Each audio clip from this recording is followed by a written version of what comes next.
Tingnan nyo to, gamit lang ang tissue ay makakagawa na daw tayo ng Grow Garden Flower. Game! Ayan, simulan na natin gawin. Una ay kailangan natin ng tissue at tutupiin natin ng pagganito. Dapat ay pantay. Yan. Ang susunod naman ay tutupiin natin ng pagganito ulit. Yan, dapat ay pantay ulit. Yan, ganyan. At kukuha tayo ng gunting para gupitin natin. Tingnan nyo kung paano ko gugupitin itong tissue na to. Mag-shape lang ako dito na parang pa-oblong or pa-kurba. Yan. At dahan-dahan lang baka kayo masugatan. At yan. Ngayon naman ay ibubuka natin itong ginupit natin. Yan, ayos na to. Pero bago yan ay gugupitin natin yung mga linya ng konti para mas humaba pa yung petals ng ating flower tissue na parang ganito. Tapos ay isi-shape na natin ito na parang bulaklak. Dahan-dahan lang, baka magusot yung ginagawa natin. Yan, na parang ganito. Kailangan ay maghuhugis at mag-iitsurang bulaklak yung ginagawa nating tissue.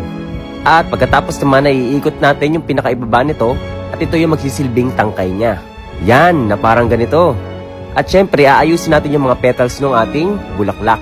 At tingnan nyo, hugis bulaklak na yung ginagawa natin. O, di ba? Ngayon naman ay kukulayan natin to ng kahit anong gusto nyong kulay. Ang ilalagay ko dito ay kulay orange. Hindi natin to kailangang kulayan lahat, pero kukulayan natin yung gitna ng pinaka flower tissue natin. Yan. Dahan-dahan lang at baka mabutas yung tissue na gagawin nating flower mamaya or flower tissue. Yan, kailangan ay kukulayan natin yung bawat petals pero hindi lahat at hindi buong kulay.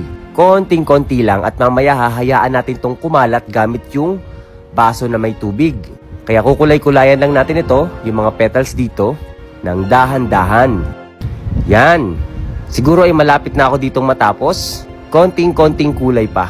Yan, dito sa banda dito, kailangan ko pang kulayan. At charan, tapos na to. Ganito lang yung kukulayan natin. Hindi lahat at hindi buong petal. Okay na to. At tingnan nyo, gumawa pa ako ng 2 piraso pa. Color blue, color yellow at saka kulay orange. Ngayon na may subukan na natin to. Ilalagay ko na dito yung color. Ay! Lumubog yung bulaklak na blue. Nilagay ko na itong bulaklak na orange at yung bulaklak na yellow na lumubog din. Pero tingnan nyo, kumakala talaga yung kulay gamit yung baso na may tubig. Kaya effective pala yon. Kaya try nyo na rin.